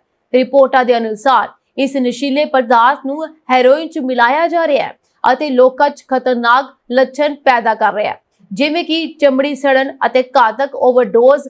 ਜ਼ਾਈਲਾਜ਼ਿਨ ਦੀ ਸਭ ਤੋਂ ਵੱਡੀ ਸਮੱਸਿਆ ਹੈ ਕਿ ਇਸ ਦੇ ਓਵਰਡੋਜ਼ ਤੇ ਨੈਲੋਕਸੋਨ ਜੋ ਇੱਕ ਆਮ ਓਵਰਡੋਜ਼ ਰਿਵਰਸਲ ਦਵਾਈ ਹੈ, ਕੋਈ ਕੰਮ ਨਹੀਂ ਕਰਦੀ। ਇਸ ਕਰਕੇ ਓਵਰਡੋਜ਼ ਦਾ ਇਲਾਜ ਕਰਨਾ ਬਹੁਤ ਮੁਸ਼ਕਿਲ ਹੋ ਜਾਂਦਾ ਹੈ। ਜ਼ਾਈਲਾਜ਼ਿਨ ਦੇ ਲਗਾਤਾਰ ਸੰਪਰਕ 'ਚ ਰਹਿਣ ਨਾਲ ਬਹੁਤ ਜ਼ਿਆਦਾ ਥਕਾਵਟ, ਸਾਹ ਸੰਬੰਧੀ ਸਮੱਸਿਆਵਾਂ ਅਤੇ ਚਮੜੀ ਦੇ ਜ਼ਖਮ ਵਰਗੇ ਲੱਛਣ ਦਿਖਾਈ ਦਿੰਦੇ ਹਨ। ਜਿਵੇਂ-ਜਿਵੇਂ ਇਹਨਾਂ ਜ਼ਖਮਾਂ ਦੀ ਗੰਭੀਰਤਾ ਵੱਧਦੀ ਹੈ, ਇਹ ਮਰੀ ਹੋਈ ਚਮੜੀ 'ਚ ਬਦਲ ਸਕਦੇ ਹਨ, ਜਿਸ ਨੂੰ ਡਾਕਟਰੀ ਭਾਸ਼ਾ 'ਚ ਐਸਚਰ ਕਿਹਾ ਜਾਂਦਾ ਹੈ ਅਤੇ ਇਸ ਦਾ ਇਲਾਜ ਸਿਰਫ ਅੰਗ ਕੱਟਣ ਦੁਆਰਾ ਹੀ ਸੰਭਵ ਹੈ। New York city department of health ਦੇ ਅਨੁਸਾਰ ਸਾਲ 2021 ਚ ਜ਼ਾਈਲਾਜ਼ਿਨ ਦੀ ਓਵਰਡੋਜ਼ ਨਾਲ 2668 ਲੋਕਾਂ ਦੀ ਮੌਤ ਹੋ ਗਈ ਸੀ। ਇਸ ਤੋਂ ਇਲਾਵਾ ਸਾਲ 2021 ਚ ਫਿਲਾਡੈਲਫੀਆ ਚ ਲੈਬ ਟੈਸਟ ਕੀਤੇ ਗਏ 90% ਨਮੂਨਿਆਂ ਚ ਜ਼ਾਈਲਾਜ਼ਿਨ ਪਾਇਆ ਗਿਆ ਸੀ। ਮਾਹਰਾਂ ਨੂੰ ਚਿੰਤਾ ਹੈ ਕਿ ਇਹ ਦਵਾਈ ਵੱਧ ਰਹੇ ਨਸ਼ਾ ਸੰਕਟ ਨੂੰ ਵਧਾ ਸਕਦੀ ਹੈ, ਕਿਉਂਕਿ ਜ਼ਾਈਲਾਜ਼ਿਨ ਫੈਂਟਾਨਿਲ ਵਰਗੇ ਓਪੀਓਇਡਸ ਦੀ ਉੱਚ ਮਾਤਰਾ ਨੂੰ ਲੰਮਾ ਕਰਨ ਦਾ ਰੁਝਾਨ ਰੱਖਦਾ ਹੈ। ਸਮਝਣ ਵਾਲੀ ਗੱਲ ਇਹ ਹੈ ਕਿ ਜ਼ਾਈਲਾਜ਼ਿਨ ਕਾਰਨ ਹੋਣ ਵਾਲੀ ਤਬਾਹੀ ਨਾ ਸਿਰਫ ਸਰੀਰਕ ਤੌਰ ਤੇ ਸਗੋਂ ਮਾਨਸਿਕ ਤੌਰ ਤੇ ਵੀ ਬਹੁਤ ਖਤਰਨਾਕ ਹੈ। ਇਸ ਦਵਾਈ ਦੀ ਵਰਤੋਂ ਕਰਨ ਵਾਲੇ ਬਹੁਤ ਸਾਰੇ ਲੋਕ ਕਹਿੰਦੇ ਹਨ ਕਿ ਇਸ ਦਵਾਈ ਨੇ ਉਸ ਖੁਸ਼ੀ ਨੂੰ ਖਤਮ ਕਰ ਦਿੱਤਾ ਹੈ ਜੋ ਉਹਨਾਂ ਨੂੰ ਇਸ ਦੀ ਆਦਤ ਹੋਣ ਦੇ ਬਾਵਜੂਦ ਮਿਲਦੀ ਸੀ। ਯਾਨੀ ਕਿ ਇਸ ਤੋਂ ਇਲਾਵਾ ਲੋਕਾਂ ਦੇ ਵਿੱਚ ਜ਼ੋਂਬੀਜ਼ ਦੇ ਲੱਛਣ ਵੀ ਨਜ਼ਰ ਆ ਰਹੇ ਨੇ। ਲੋਕੀ ਜ਼ੋਂਬੀਜ਼ ਵਾਂਗ ਹਰਕਤਾਂ ਕਰਦੇ ਹੋਏ ਨਜ਼ਰ ਆ ਰਹੇ ਨੇ। ਜਿਵੇਂ ਜ਼ੋਂਬੀਜ਼ ਦੀ ਸ਼ਕਲ ਹੋ ਜਾਂਦੀ ਹੈ, ਉਸੇ ਤਰੀਕੇ ਨਾਲ ਲੋਕਾਂ ਦੀ ਸ਼ਕਲ ਵੀ ਇਸ ਦਵਾਈ ਨੂੰ ਖਾਣ ਤੋਂ ਬਾਅਦ ਹੋ ਰਹੀ ਹੈ। ਉਹਨਾਂ ਦੇ ਸਰੀਰ ਜੋ ਹੈ, ਚਮੜੀ ਜੋ ਹੈ ਸੜਦੀ ਹੋਈ ਨਜ਼ਰ ਆ ਰਹੀ ਹੈ। ਲੋਕਾਂ ਦੇ ਅੰਦਰਲੇ ਸਾਰੇ ਇਮੋਸ਼ਨਸ ਜੋ ਹੈ ਖਤਮ ਹੋ ਰਹੇ ਨੇ। ਅਮਰੀਕਾ ਦੇ ਉੱਤਰੀ ਅਤੇ ਦੱਖਣੀ ਕੈਰੋਲੀਨਾ ਰਾਜਾਂ ਵਿੱਚ ਜੰਗਲ ਦੀ ਭਿਆਨਕ ਅੱਗ ਕਾਰਨ ਲੋਕਾਂ ਨੂੰ ਉਹਨਾਂ ਇਲਾਕਿਆਂ ਤੋਂ ਬਾਹਰ ਕੱਢ ਕੇ ਸੁਰੱਖਿਅਤ ਥਾਵਾਂ ਤੇ ਲਿਜਾਇਆ ਗਿਆ। ਨਾਲ ਹੀ ਸਥਿਤੀ ਨੂੰ ਕਾਬੂ ਕਰਨ ਲਈ ਉੱਥੇ ਐਮਰਜੈਂਸੀ ਘੋਸ਼ਿਤ ਕਰ ਦਿੱਤੀ ਗਈ ਹੈ। ਕਾਉਂਟੀ ਪਬਲਿਕ ਇਨਫੋਰਮੇਸ਼ਨ ਅਫਸਰ ਕੈਲੀ ਅਨੁਸਾਰ ਐਮਰਜੈਂਸੀ ਦੀ ਸਥਿਤੀ ਘੋਸ਼ਿਤ ਕੀਤੇ ਜਾਣ ਤੋਂ ਬਾਅਦ ਦੋਵੇਂ ਕਾਉਂਟੀਆਂ ਨੂੰ ਖਾਲੀ ਕਰਵਾ ਲਿਆ ਗਿਆ। ਉਹਨਾਂ ਨੇ ਕਿਹਾ ਉੱਤਰੀ ਕੈਰੋਲੀਨਾ ਵਿੱਚ ਪੋਲਕ ਕਾਉਂਟੀ ਸਭ ਤੋਂ ਵੱਧ ਪ੍ਰਭਾਵਿਤ ਇਲਾਕਾ ਹੈ, ਜਿੱਥੇ ਲਗਭਗ 250 ਲੋਕਾਂ ਨੂੰ ਬਚਾਇਆ ਗਿਆ, ਜਦਕਿ 20 ਘਰ ਅਤੇ ਇਮਾਰਤਾਂ ਤਬਾਹ ਹੋ ਗਈਆਂ। ਗਰਮੀ ਅਤੇ ਤੇਜ਼ ਹਵਾਵਾਂ ਦੇ ਨਾਲ ਹਰੀਕੇਨ ਹੈਲਨ ਕਾਰਨ ਡਿੱਗੇ ਦਰਖਤਾਂ ਕਾਰਨ ਅੱਗ ਤੇਜ਼ ਨਾਲ ਫੈਲ ਗਈ। ਇਸ ਤੂਫਾਨ ਨੇ ਜੋ ਸਤੰਬਰ 2024 ਦੇ ਅਖੀਰ ਵਿੱਚ ਉੱਤਰੀ ਕੈਰੋਲੀਨਾ ਵਿੱਚ ਆਇਆ ਸੀ, ਸੈਂਕੜੇ ਲੋਕਾਂ ਦੀ ਜਾਨ ਲੈ ਲਈ ਅਤੇ ਭਾਰੀ ਤਬਾਹੀ ਮਚਾਈ। ਉੱਤਰੀ ਕੈਰੋਲੀਨਾ ਜੰਗਲਾਤ ਸੇਵਾ ਦੇ ਬੁਲਾਰੇ ਨੇ ਕਿਹਾ ਕਿ ਖੇਤਰ ਦੇ ਬਹੁਤ ਸਾਰੇ ਲੋਕ ਅਜੇ ਵੀ ਤੂਫਾਨ ਤੋਂ ਬਾਹਰ ਨਹੀਂ ਆਏ ਹਨ। ਉੱਤਰੀ ਕੈਰੋਲੀਨਾ ਦੇ ਗਵਰਨਰ ਨੇ ਨਿਵਾਸੀਆਂ ਨੂੰ ਸਾਵਧਾਨ ਰਹਿਣ ਦੀ ਅਪੀਲ ਕਰਦੇ ਹੋਏ ਕਿਹਾ, ਜੇਕਰ ਤੁਹਾਨੂੰ ਆਪਣੇ ਘਰ ਛੱਡਣ ਦੀ ਲੋੜ ਹੈ ਤਾਂ ਕਿਰਪਾ ਕਰਕੇ ਐਮਰਜੈਂਸੀ ਅਲਰਟ ਅਤੇ ਨਿਕਾਸੀ ਦੇ ਆਦੇਸ਼ਾਂ ਤੇ ਧਿਆਨ ਦਿਓ। ਜ਼ਿਕਰਯੋਗ ਹੈ ਕਿ ਜੰਗਲ ਦੀ ਅੱਗ ਕਾਰਨ ਉੱਤਰੀ ਕੈਰੋਲੀਨਾ ਦੇ ਵਾਤਾਵਰਣ ਗੁਣਵੱਤਾ ਵਿਭਾਗ ਨੇ ਪ੍ਰਦੂਸ਼ਿਤ ਹਵਾ ਦੀ ਚੇਤਾਵਨੀ ਜਾਰੀ ਕੀਤੀ ਹੈ। ਉਧਰ ਹੀ ਗ੍ਰੇਟਰ ਸਾਊਥ ਕੈਰੋਲੀਨਾ ਵਿੱਚ ਨੈਸ਼ਨਲ ਵੈਦਰ ਸਰਵਿਸ ਦੇ ਮੌਸਮ ਅਧਿਕਾਰੀ ਨੇ ਕਿਹਾ ਕਿ ਹਫ਼ਤੇ ਦੇ ਅੰਤ ਵਿੱਚ ਮੀਂਹ ਪੈਣ ਦੀ ਉਮੀਦ ਹੈ, ਪਰ ਇਸ ਨਾਲ ਮੌਜੂਦਾ ਹਾਲਾਤ ਨਹੀਂ ਬਦਲਣਗੇ। ਆਸਟ੍ਰੇਲੀਆ ਵਿੱਚ 3 ਮਈ ਨੂੰ ਆਮ ਚੋਣਾਂ ਹੋਣਗੀਆਂ। ਇਹ ਐਲਾਨ ਆਸਟ੍ਰੇਲੀਆ ਦੇ ਪ੍ਰਧਾਨ ਮੰਤਰੀ ਐਂਥਨੀ ਐਲਬਾਨੀਜ਼ ਨੇ ਕੀਤਾ ਹੈ। 2022 ਵਿੱਚ ਹੋਈਆਂ ਪਿਛਲੀਆਂ ਸੰਘੀ ਚੋਣਾਂ ਵਿੱਚ ਐਲਬਾਨੀਜ਼ ਦੀ ਲੇਬਰ ਪਾਰਟੀ ਨੇ ਬਹੁਮਤ ਹਾਸਲ ਕੀਤਾ ਸੀ, ਪਰ ਹਾਲ ਹੀ ਵਿੱਚ ਹੋਏ ਜਨਮਤ ਸਰਵੇਖਣਾਂ ਵਿੱਚ ਪਾਰਟੀ ਨੂੰ ਵਿਰੋਧੀ ਲਿਬਰਲ ਨੈਸ਼ਨਲ ਗਠਜੋੜ ਦੇ ਨਾਲ ਕੜੀ ਟੱਕਰ ਦਿੰਦੇ ਹੋਏ ਦਿਖਾਇਆ ਗਿਆ, ਜਦੋਂ ਛੋਟੇ ਪਾਰਟੀਆਂ ਦੇ ਵੋਟਾਂ ਨੂੰ ਦੁਬਾਰਾ ਵੰਡਿਆ ਜਾਂਦਾ ਹੈ। ਐਲਬਾਨੀਜ਼ ਨੇ ਇੱਕ ਪ੍ਰੈਸ ਕਾਨਫਰੰਸ ਵਿੱਚ ਕਿਹਾ, ਸਾਡੀ ਸਰਕਾਰ ਨੇ ਵਿਸ਼ਵ ਪਰੇਸ਼ਾਨੀਆਂ ਦਾ ਸਾਹਮਣਾ ਕੀਤਾ ਤੇ ਆਸਟ੍ਰੇਲੀਆਈ ਢੰਗ ਨਾਲ ਇਸ ਨੂੰ ਕਰਨ ਦਾ ਬਦਲ ਚੁਣਿਆ। ਭਵਿੱਖ ਲਈ ਨਿਰਮਾਣ ਕਰਦੇ ਹੋਏ ਜੀਵਨ ਯਾਪਨ ਦੇ ਦਬਾਅ ਵਿੱਚ ਲੋਕਾਂ ਦੀ ਮਦਦ ਕਰਨਾ। ਐਲਬਾਨੀਜ਼ ਨੇ ਅੱਗੇ ਕਿਹਾ ਕਿ ਸਾਡੇ ਲੋਕਾਂ ਨੇ ਜੋ ਤਾਕਤ ਦਿਖਾਈ ਉਸ ਕਾਰਨ ਆਸਟ੍ਰੇਲੀਆ ਮੋੜ ਲੈ ਰਿਹਾ ਹੈ। ਹੁਣ 3 ਮਈ ਨੂੰ ਤੁਸੀਂ ਅੱਗੇ ਦਾ ਰਸਤਾ ਚੁਣੋ। ਐਲਬਾਨੀਜ਼ ਨੇ ਸਵੇਰੇ ਦੇਸ਼ ਦੇ ਗਵਰਨਰ ਜਨਰਲ ਦੇ ਨਾਲ ਮੁਲਾਕਾਤ ਕੀਤੀ, ਸੈਮ ਦੇ ਨਾਲ, ਅਤੇ ਆਸਟ੍ਰੇਲੀਆ ਦੇ ਸੰਵਿਧਾਨ ਮੁਤਾਬਕ ਅਧਿਕਾਰਤ ਤੌਰ ਤੇ ਚੋਣਾਂ ਬੁਲਾਉਣ ਦੀ ਆਗਿਆ ਮੰਗੀ। ਕਾਂਟੇ ਦੀ ਟੱਕਰ ਵਾਲੀਆਂ ਚੋਣਾਂ ਦਾ ਮਤਲਬ ਇਹ ਹੋ ਸਕਦਾ ਹੈ ਕਿ ਕੋਈ ਵੀ ਪਾਰਟੀ ਜਾਂ ਪਾਰਟੀਆਂ ਦਾ ਗਠਜੋੜ ਆਪਣੇ ਆਪ ਸਰਕਾਰ ਨਹੀਂ ਬਣਾ ਸਕੇਗਾ। ਇਸ ਦੇ ਬਜਾਏ ਦੇਸ਼ ਦੇ ਹੇਠਲੇ ਸਦਨ ਵਿੱਚ ਬਹੁਮਤ ਹਾਸਲ ਕਰਨ ਲਈ ਛੋਟੀਆਂ ਪਾਰਟੀਆਂ ਅਤੇ ਨਿਰਦਿਆਲ ਤੇ ਨਿਰਭਰ ਰਹਿਣਾ ਪਵੇਗਾ। ਸਰਕਾਰੀ ਰਿਹਾਇਸ਼ ਵਿੱਚ ਵੱਡੇ ਹੋਏ ਅਤੇ ਲੰਬੇ ਸਮੇਂ ਤੋਂ ਲੇਬਰ ਵਿਧਾਇਕ ਰਹੇ ਐਲਬਾਨੀਜ਼ ਦੀ ਲੋਕਪ੍ਰਿਯਤਾ ਵਿੱਚ ਕਮੀ ਆਈ ਹੈ, ਕਿਉਂਕਿ ਉਹਨਾਂ ਦੇ ਕਾਰਜਕਾਲ ਦੌਰਾਨ ਜੀਵਨ ਯਾਪਨ ਦੀ ਲਾਗਤ ਅਤੇ ਵਿਆਜ ਦਰਾਂ ਤੇਜ਼ੀ ਨਾਲ ਵਧੀਆਂ ਹਨ। ਦੁਬਈ ਦੇ ਕਰਾਊਨ ਪ੍ਰਿੰਸ ਸ਼ੇਖ ਹਮਦਾਨ ਦੇ ਘਰ ਧੀ ਨੇ ਜਨਮ ਲਿਆ। ਦੱਸਿਆ ਜਾ ਰਿਹਾ ਹੈ ਕਿ ਉਹਨਾਂ ਨੇ ਇਹ ਜਾਣਕਾਰੀ ਸੋਸ਼ਲ ਮੀਡੀਆ ਪੋਸਟ ਰਾਹੀਂ ਦਿੱਤੀ ਹੈ। ਖਾਸ ਗੱਲ ਇਹ ਹੈ ਕਿ ਉਹਨਾਂ ਨੇ ਆਪਣੀ ਧੀ ਦਾ ਨਾਂ ਹਿੰਦ ਰੱਖਣਾ ਦਾ ਫੈਸਲਾ ਕੀਤਾ ਹੈ। ਇਸ ਤੋਂ ਪਹਿਲਾਂ ਸ਼ਾਹੀ ਜੋੜੇ ਦੇ 2 ਪੁੱਤਰ ਅਤੇ ਇੱਕ ਧੀ ਵੀ ਹੈ। ਹਮਦਾਨ 2008 ਤੋਂ ਦੁਬਈ ਦੇ ਕਰਾਊਨ ਪ੍ਰਿੰਸ ਹਨ। ਉਹ ਸੰਯੁਕਤ ਅਰਬ ਅਮੀਰਾਤ ਦੇ ਉਪ ਪ੍ਰਧਾਨ ਮੰਤਰੀ ਅਤੇ ਰੱਖਿਆ ਮੰਤਰੀ ਵੀ ਹਨ। ਮੀਡੀਆ ਰਿਪੋਰਟਾਂ ਮੁਤਾਬਕ ਸ਼ੇਖ ਹਮਦਾਨ ਨੇ ਆਪਣੀ ਮਾਂ ਸ਼ੇਖਾ ਹਿੰਦ ਬਿੰਤ ਮਖਤੂਮ ਬਿਨ ਜੁਮਾ ਅਲ ਮਖਤੂਮ ਦੇ ਸਨਮਾਨ 'ਚ ਆਪਣੀ ਧੀ ਦਾ ਨਾਮ ਹਿੰਦ ਰੱਖਿਆ।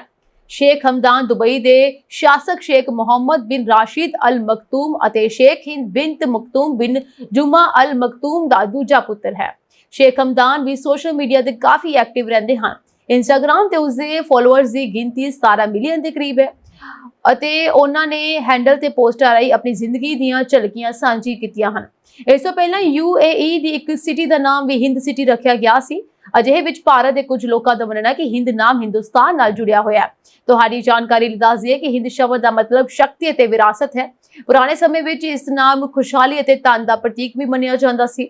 ਦੁਬਈ ਦੇ UAE ਦੇ ਦੇਸ਼ਾਂ ਵਿੱਚ ਇਹ ਨਾਮ ਕਾਫੀ ਆਮ ਹੈ ਅਤੇ ਕਈ ਕੁੜੀਆਂ ਦੇ ਨਾਮ ਹਿੰਦ ਰੱਖੇ ਜਾਂਦੇ ਹਨ।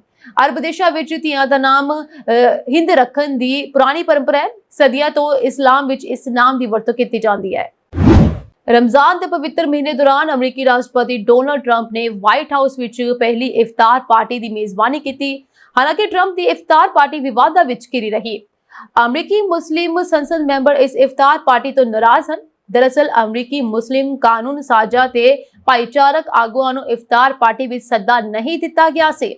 ਇਸ ਦੀ ਬਜਾਏ ਮੁਸਲਿਮ ਦੇਸ਼ਾਂ ਦੇ ਵਿਦੇਸ਼ੀ ਰਾਜਦੂਤਾਂ ਨੂੰ ਇਫਤਾਰ ਡਿਨਰ ਵਿੱਚ ਸ਼ਾਮਲ ਹੋਣ ਲਈ ਸੱਦਾ ਦਿੱਤਾ ਗਿਆ ਸੀ। ਤੁਹਾਨੂੰ ਦੱਸ ਦੇ ਕਿ ਵਾਈਟ ਹਾਊਸ ਵਿੱਚ ਇਫਤਾਰ ਪਾਰਟੀ ਦਾ ਆਯੋਜਨ ਕਰਨ ਦੀ 2 ਦਹਾਕੇ ਪੁਰਾਣੀ ਪਰੰਪਰਾ ਹੈ। ਰਾਸ਼ਟਰਪਤੀ ਟਰੰਪ ਨੇ ਵਾਈਟ ਹਾਊਸ ਵਿਖੇ ਇਫਤਾਰ ਡਿਨਰ ਦੀ ਮੇਜ਼ਬਾਨੀ ਕਰਦੇ ਹੋਏ ਕਿਹਾ, ਮੈਂ ਤੁਹਾਡਾ ਸਾਰਿਆਂ ਦਾ ਵਾਈਟ ਹਾਊਸ ਇਫਤਾਰ ਡਿਨਰ ਵਿੱਚ ਸਵਾਗਤ ਕਰਦਾ। ਅਸੀਂ ਇਸਲਾਮ ਵਿੱਚ ਰਮਜ਼ਾਨ ਦਾ ਪਵਿੱਤਰ ਮਹੀਨਾ ਮਨਾ ਰਹੇ ਹਾਂ। ਇੱਕ ਬਹੁਤ ਹੀ ਸ਼ਾਨਦਾਰ ਮਹੀਨਾ ਹੈ। ਦੁਨੀਆ ਭਰ ਦੇ ਮੁਸਲਮਾਨਾਂ ਨੂੰ ਰਮਜ਼ਾਨ ਮੁਬਾਰਕ। ਅਸੀਂ ਦੁਨੀਆ ਦੇ ਸਭ ਤੋਂ ਮਹਾਨ ਧਰਮਾਂ ਵਿੱਚੋਂ ਇੱਕ ਦਾ ਸਤਿਕਾਰ ਕਰਦੇ ਹਾਂ। ਇਸ ਮੁੱਦੇ ਦੇ ਖਿਲਾਫ ਕਈ ਮੁਸਲਿਮ ਨਾਗਰਿਕ ਅਧਿਕਾਰ ਸਮੂਹਾਂ ਨੇ ਵਾਈਟ ਹਾਊਸ ਦੇ ਬਾਹਰ ਵਿਰੋਧ ਪ੍ਰਦਰਸ਼ਨ ਕੀਤਾ। ਮੁਸਲਿਮ ਆਗੂਆਂ ਨੇ ਟਰੰਪ ਦੀ ਇਸ ਇਫਤਾਰ ਪਾਰਟੀ ਦਾ ਵਿਰੋਧ ਨੋਟ ਟਰੰਪ ਇਫਤਾਰ ਦੇ ਨਾਮ ਹੇਠ ਕੀਤਾ। ਇੱਕ ਪ੍ਰਦਰਸ਼ਨਕਾਰੀ ਨੇ ਕਿਹਾ, ਇਹ ਡੋਨਾਲਡ ਟਰੰਪ ਦਾ ਇੱਕ ਤਰ੍ਹਾਂ ਦਾ ਪਖੰਡ ਹੈ। ਇੱਕ ਪਾਸਿਓਂ ਦੇਸ਼ ਵਿੱਚ ਮੁਸਲਮਾਨਾਂ ਦੇ ਦਾਖਲੇ ਤੇ ਪਾਬੰਦੀ ਲਗਾਉਂਦੇ ਹਨ ਅਤੇ ਦੂਜੇ ਪਾਸਿਓਂ ਇਫਤਾਰ ਪਾਰਟੀ ਦਾ ਆਯੋਜਨ ਕਰਦੇ ਹਨ। ਭਾਰਤ ਦੀ ਲੋਕ ਸਭਾ ਨੇ ਤਾਜ਼ਾ ਇਮੀਗ੍ਰੇਸ਼ਨ ਕਾਨੂੰਨ ਇਮੀਗ੍ਰੇਸ਼ਨ ਅਤੇ ਵਿਦੇਸ਼ੀ ਐਕਟ 2025 ਨੂੰ ਮਨਜ਼ੂਰੀ ਦੇ ਦਿੱਤੀ ਹੈ। ਕੇਂਦਰੀ ਗ੍ਰਹਿ ਮੰਤਰੀ ਅਮਿਤ ਸ਼ਾਹ ਨੇ ਇਸ ਨਵੇਂ ਕਾਨੂੰਨ ਨੂੰ ਦੇਸ਼ ਦੀ ਸੁਰੱਖਿਆ ਲਈ ਇਤਿਹਾਸਕ ਕਦਮ ਦੱਸਿਆ। ਉਹਨਾਂ ਨੇ ਕਿਹਾ, ਭਾਰਤ ਧਰਮਸ਼ਾਲਾ ਨਹੀਂ ਹੈ ਅਤੇ ਇਹ ਕਾਨੂੰਨ ਗੈਰ ਕਾਨੂੰਨੀ ਤਰੀਕੇ ਨਾਲ ਭਾਰਤ ਵਿੱਚ ਦਾਖਲ ਹੋਣ ਵਾਲਿਆਂ ਤੇ ਸਖਤੀ ਲਿਆਉਣ ਦੇ ਲਈ ਲਿਆਂਦਾ ਗਿਆ। ਭਾਰਤ ਲੰਬੇ ਸਮੇਂ ਤੋਂ ਗੈਰ ਕਾਨੂੰਨੀ ਪ੍ਰਵਾਸ ਦੀ ਸਮੱਸਿਆ ਨਾਲ ਜੂਝ ਰਿਹਾ ਹੈ, ਖਾਸ ਤੌਰ ਤੇ ਰੋਹਿੰਗਿਆ ਅਤੇ ਬੰਗਲਾਦੇਸ਼ੀਆਂ ਦੇ ਨਾਲ। ਇਹ ਘੁਸਪੈਠੀਏ ਦੇ ਮਾਮਲੇ ਵੱਧ ਰਹੇ ਹਨ। ਇਹ ਲੋਕ ਨਕਲੀ ਦਸਤਾਵੇਜ਼ਾਂ ਜਾਂ ਬਿਨਾਂ ਜਾਇਜ਼ ਪੱਤਰਾਂ ਦੇ ਸਰਹੱਦ ਪਾਰ ਕਰਦੇ ਹਨ, ਜੋ ਰਾਸ਼ਟਰੀ ਸੁਰੱਖਿਆ ਲਈ ਚੁਣੌਤੀ ਬਣ ਰਹੇ ਹਨ। ਹੁਣ ਤੱਕ ਇਮੀਗ੍ਰੇਸ਼ਨ 4 ਪੁਰਾਣੇ ਕਾਨੂੰਨਾਂ ਅਧੀਨ ਕੰਮ ਕਰ ਰਿਹਾ ਸੀ, ਪਰ ਇਹ ਮੌਜੂਦਾ ਚੁਣੌਤੀਆਂ ਨੂੰ ਨਜਿੱਠਣ ਲਈ ਨਾਕਾਫੀ ਸਾਬਤ ਹੋ ਰਹੇ ਸਨ। ਨਵਾਂ ਐਕਟ ਇਨ੍ਹਾਂ ਕਾਨੂੰਨਾਂ ਨੂੰ ਮਿਲਾ ਕੇ ਇੱਕ ਟੈਕਨੋਲੋਜੀ ਆਧਾਰਿਤ ਆਧੁਨਿਕ ਅਤੇ ਸਖਤ ਇਮੀਗ੍ਰੇਸ਼ਨ ਪ੍ਰਣਾਲੀ ਲਿਆਉਣ ਦੇ ਲਈ ਬਣਾਇਆ ਗਿਆ। ਇਸ ਦੇ ਕੁਝ ਮੁੱਖ ਪ੍ਰਬੰਧ ਵੀ ਹਨ, ਜਿਸ ਵਿੱਚ ਗੈਰ ਕਾਨੂੰਨੀ ਪ੍ਰਵੇਸ਼ ਤੇ ਹੋਵੇਗੀ ਸਖਤੀ ਕੀਤੀ ਜਾਏਗੀ। ਹੁਣ ਭਾਰਤ ਵਿੱਚ ਦਾਖਲ ਹੋਣ ਲਈ ਪਾਸਪੋਰਟ ਅਤੇ ਵੀਜ਼ਾ ਲਾਜ਼ਮੀ ਹੋਵੇਗਾ। ਇਸ ਤੋਂ ਇਲਾਵਾ ਗੈਰ ਕਾਨੂੰਨੀ ਤਰੀਕੇ ਨਾਲ ਆਉਣ ਵਾਲਿਆਂ ਨੂੰ 5 ਸਾਲ ਤੱਕ ਦੀ ਕੈਦ ਅਤੇ 5 ਲੱਖ ਰੁਪਏ ਤੱਕ ਦਾ ਜੁਰਮਾਨਾ ਹੋ ਸਕਦਾ ਹੈ। ਜੇਕਰ ਕੋਈ ਵਿਦੇਸ਼ੀ ਵੀਜ਼ਾ ਦੀ ਮਿਆਦ ਪੁੱਗਣ ਤੋਂ ਬਾਅਦ ਰਹਿੰਦਾ ਹੈ ਤਾਂ ਉਸ ਨੂੰ ਹਿਰਾਸਤ ਵਿੱਚ ਲਿਆ ਜਾ ਸਕਦਾ ਹੈ, ਦੇਸ਼ ਨਿਕਾਲਾ ਦਿੱਤਾ ਜਾ ਸਕਦਾ ਹੈ ਅਤੇ ਕਾਲੀ ਸੂਚੀ ਵਿੱਚ ਸ਼ਾਮਲ ਵੀ ਕੀਤਾ ਜਾ ਸਕਦਾ ਹੈ। ਜੇਕਰ ਕਿਸੇ ਵਿਅਕਤੀ ਨੂੰ ਦੇਸ਼ ਨਿਕਾਲਾ ਦਿੱਤਾ ਜਾਂਦਾ ਹੈ ਅਤੇ ਉਹ ਗੈਰ ਕਾਨੂੰਨੀ ਤਰੀਕੇ ਨਾਲ ਦੁਬਾਰਾ ਆਉਣ ਦੀ ਕੋਸ਼ਿਸ਼ ਕਰਦਾ ਹੈ ਤਾਂ 10 ਸਾਲ ਤੱਕ ਦੀ ਕੈਦ ਹੋ ਸਕਦੀ ਹੈ। ਇਸ ਤੋਂ ਇਲਾਵਾ ਭਾਰਤੀ ਸਰਕਾਰ ਕੋਲ ਇਹ ਅਧਿਕਾਰ ਹੋਵੇਗਾ ਕਿ ਉਹ ਕਿਸੇ ਵੀ ਵਿਦੇਸ਼ੀ ਦੀ ਐਂਟਰੀ ਤੇ ਰੋਕ ਲਗਾ ਸਕੇ ਜੇਕਰ ਉਹ ਰਾਸ਼ਟਰੀ ਸੁਰੱਖਿਆ ਲਈ ਖਤਰਾ ਬਣ ਸਕਦਾ ਹੋਵੇ। ਇਸ ਤੋਂ ਇਲਾਵਾ ਸਰਕਾਰ ਇਮੀਗ੍ਰੇਸ਼ਨ ਦੀ ਨਿਗਰਾਨੀ ਲਈ ਡਿਜੀਟਲ ਪ੍ਰਣਾਲੀ ਲਿਆਉਣ ਜਾ ਰਹੀ ਹੈ, ਜਿਸ ਕਾਰਨ ਹਵਾਈ ਅੱਡਿਆਂ ਅਤੇ ਸਰਹੱਦਾਂ ਤੇ ਅਸਲ ਸਮੇਂ ਦੀ ਜਾਂਚ ਹੋ ਸਕੇਗੀ। ਅਮਿਤ ਸ਼ਾਹ ਨੇ ਕਿਹਾ, ਭਾਰਤ ਕਾਰੋਬਾਰ, ਸਿੱਖਿਆ ਤੇ ਖੋਜ ਲਈ ਖੁੱਲਾ ਹੈ, ਪਰ ਗੈਰ ਕਾਨੂੰਨੀ ਤਰੀਕੇ ਨਾਲ ਆਉਣ ਵਾਲਿਆਂ ਲਈ ਨਹੀਂ ਹੈ। ਉਹਨਾਂ ਨੇ ਜ਼ਿਕਰ ਕੀਤਾ ਹੈ ਕਿ ਪੱਛਮੀ ਬੰਗਾਲ ਵਿੱਚ ਬੰਗਲਾਦੇਸ਼ੀ ਘੁਸਪੈਠ ਇੱਕ ਵੱਡੀ ਸਮੱਸਿਆ ਬਣੀ ਹੋਈ ਹੈ। ਉਹਨਾਂ ਨੇ ਤ੍ਰਿਣਮੂਲ ਕਾਂਗਰਸ ਸਰਕਾਰ ਤੇ ਇਲਜ਼ਾਮ ਲਗਾਇਆ ਕਿ 450 ਕਿਲੋਮੀਟਰ ਦੀ ਬਾਰਡਰ ਵਾੜ ਅਜੇ ਤੱਕ ਪੂਰੀ ਨਹੀਂ ਹੋਈ। ਉਹਨਾਂ ਨੇ ਵਾਅਦਾ ਕੀਤਾ ਹੈ ਕਿ ਅਗਲੇ ਸਾਲ ਬੰਗਾਲ ਵਿੱਚ ਬੀਜੇਪੀ ਸਰਕਾਰ ਬਣਨ ਤੋਂ ਬਾਅਦ ਇਹ ਕੰਮ ਪੂਰਾ ਕੀਤਾ ਜਾਵੇਗਾ। UN ਸ਼ਰਨਾਰਥੀ ਸੰਧੀ ਨੂੰ ਅਣਗੌਲਿਆ 1951 ਦੇ ਸੰਯੁਕਤ ਰਾਸ਼ਟਰ ਸ਼ਰਨਾਰਥੀ ਸਮਝੌਤੇ ਤੇ ਭਾਰਤ ਦਸਤਖਤ ਨਹੀਂ ਕਰੇਗਾ। ਇਹ ਗੱਲ ਅਮਿਤ ਸ਼ਾਹ ਨੇ ਸਾਫ਼ ਕੀਤੀ ਹੈ। ਉਹਨਾਂ ਨੇ ਕਿਹਾ, ਭਾਰਤ ਨੂੰ ਇਹ ਪਤਾ ਹੋਣਾ ਚਾਹੀਦਾ ਹੈ ਕਿ ਕੌਣ ਆ ਰਿਹਾ ਹੈ, ਕਿੰਨਾ ਸਮਾਂ ਰਹਿ ਰਿਹਾ ਹੈ ਅਤੇ ਕਿਸ ਇਰਾਦੇ ਨਾਲ ਆ ਰਿਹਾ ਹੈ। ਇਹ ਸਾਂਝੀ ਦੇਸ਼ ਤੇ ਵਿਦੇਸ਼ ਨਾਲ ਜੁੜੀਆਂ ਹੋਈਆਂ ਕੁਝ ਖਾਸ ਤੇ ਚੋਣਵੀਆਂ ਖਬਰਾਂ ਹੋਰ ਅਪਡੇਟਸ ਨਾਲ ਜੁੜੇ ਰਹਿਣ ਦੇ ਲਈ ਤੁਸੀਂ ਬਨੇ ਰਹੋ ਜੀ ਪੰਜਾਬ USA TV ਦੇ ਨਾਲ। ਤੁਹਾਡੇ ਸਭ ਦਾ ਬਹੁਤ ਬਹੁਤ ਧੰਨਵਾਦ।